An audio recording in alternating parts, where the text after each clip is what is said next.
you my bracelet, and I'm going to give you these things. So he promises these things. His staff, his signet, and his bracelet, he promises to this harlot.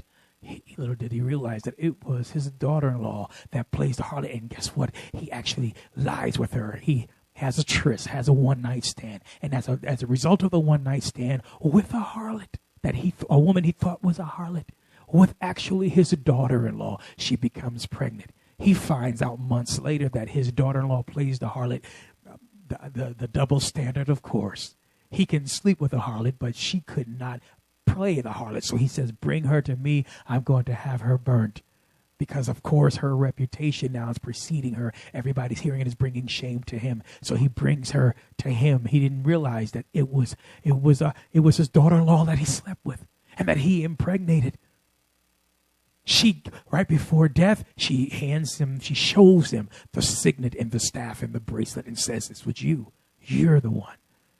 He realizes that he actually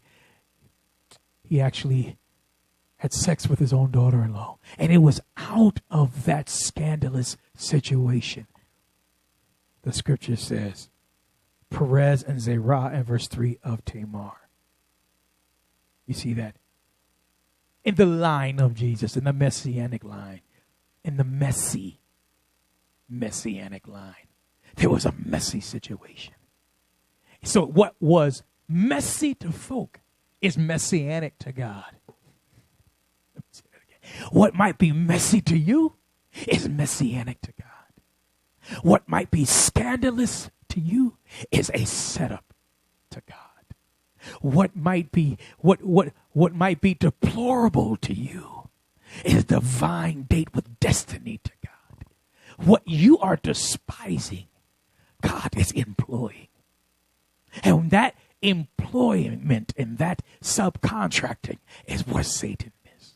So what he means for evil, God is turning around for your good. And while everybody is talking and you can hear the chatter about what a horrible, deplorable thing that was done, about what was associated with your name, while everybody is talking down and talking about the scandal and whispers are going on and your name is being run and dragged all over town and people are lying on you and talking about you and going on and on about what they heard about you. What you don't realize is God is using the scandal to hide, amen, a secret about his best plans for your life.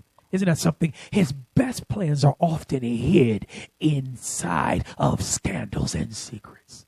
And God will take dysfunction and produce a divine destiny. And while people are despising, and while people are canceling out, and while people are stepping on your name and stepping over you and looking past you and overlooking you and passing you up and lying on you and turning your back on you and discarding you and seeing you as irrelevant, God is saying, you don't understand. I've got something for them. I've got something in my mind and I've got something in my will and something in my plans that's greater than the scandal. Greater than the scandal. Perez was greater than the scandal. Yes, Tamar, the years you missed out on cannot be compared to the fact that every time we read about Jesus, we read about you. You are forever linked to the messianic line. Yes, it was messy, but God pulled a messianic out of that mess.